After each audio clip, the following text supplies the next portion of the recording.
सातारच्या त्या अरुंद गल्लीत माझा आवाज भिंतीवर आदळून माझ्याच कानावर परत येत होता. संध्याकाळ ढळू लागली होती. वर लटकणाऱ्या विजेच्या तारांमध्ये सूर्याचा शेवटचा प्रकाश अडकला होता. दुकानांचे शटर अर्धे खाली आले होते.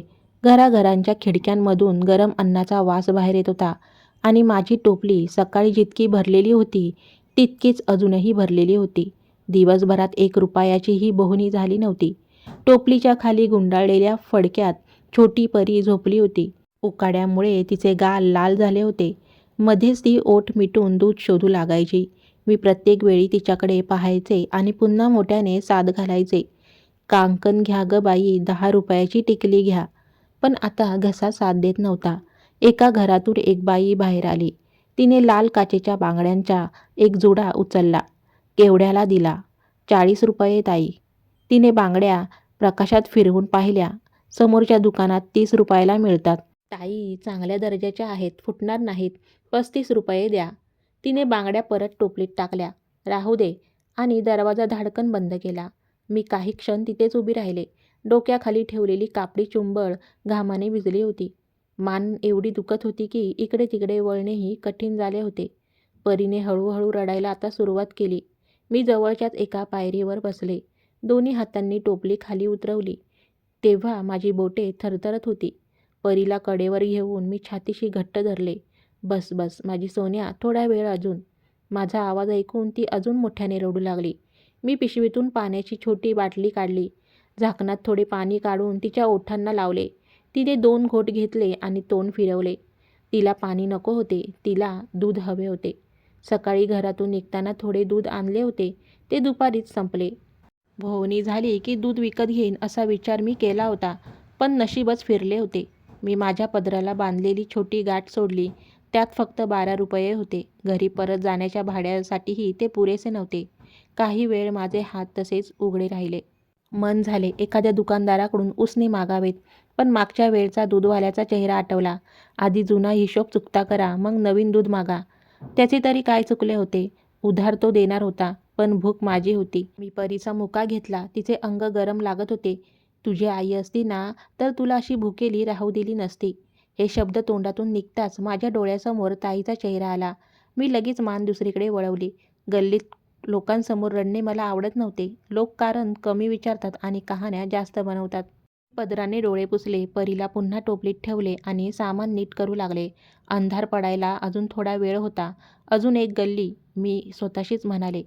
"फक्त एक गल्ली." मी टोपली उचलणार इतक्यात समोरच्या जुन्या लाकडी दारातून आवाज आला, "ए मुली, थांब जरा." मी वळून पाहिले. पांढऱ्या केसाच्या एक आजीबाई दारात उभ्या होत्या. एक हात चौकटीवर होता आणि दुसऱ्या हाताने त्या मला बोलावत होत्या. "काय विकते आहेस?" माझ्या अंगात अचानक जीव आला. "बांगड्या, टिकल्या, काजळ, पावडर सर्व आहे आजी." "इकडे आण, बांगड्या दाखव." मी घाईघाईने टोपली उचलण्याचा प्रयत्न केला. टोपली हलल्यामुळे परी दचकून जागी झाली आणि पुढच्या क्षणी तिच्या रडण्याचा आवाज गल्लीत घुमू लागला. मी सामान सोडून तिला कडेवर घेतले. "बस बाळा, गप्प राहा ना." आजीबाई पायऱ्या उतरून माझ्याजवळ आल्या. "बाळ भुकेलं आहे का?" मी मान खाली घातली. "हो, थोडं." "दूध पाज तिला." माझे ओठ हलले, पण आवाज निघाला नाही. त्यांनी पुन्हा विचारले, "काय झाले?" "मी नाही पाजू शकत आजी."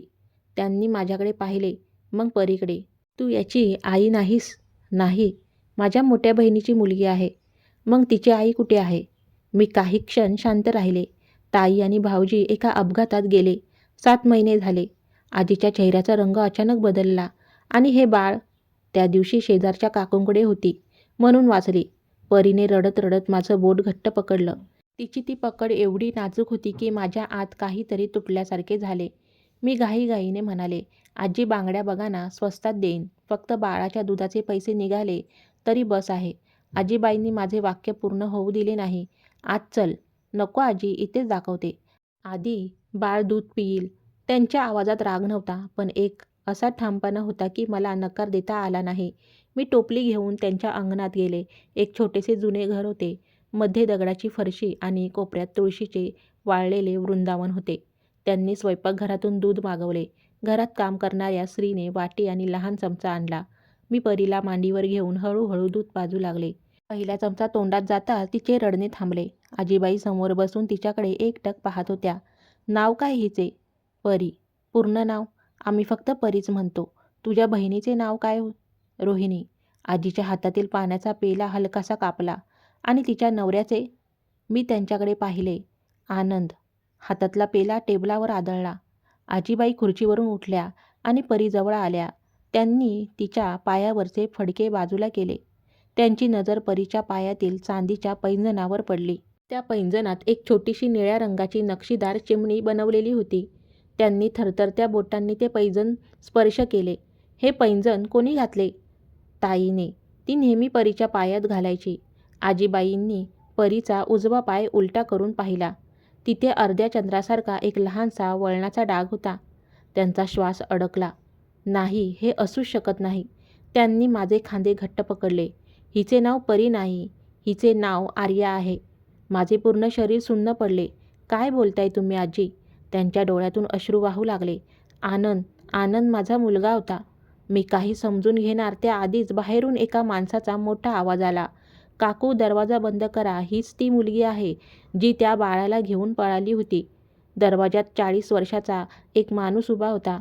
अंगात तंग कपडे, हातात चामड्याची पिशवी आणि चेहऱ्यावर प्रचंड राग. त्याच्या मागे 2 शेजारीही उभे होते. महेश. आजीबाईंनी आश्चर्याने पाहिले.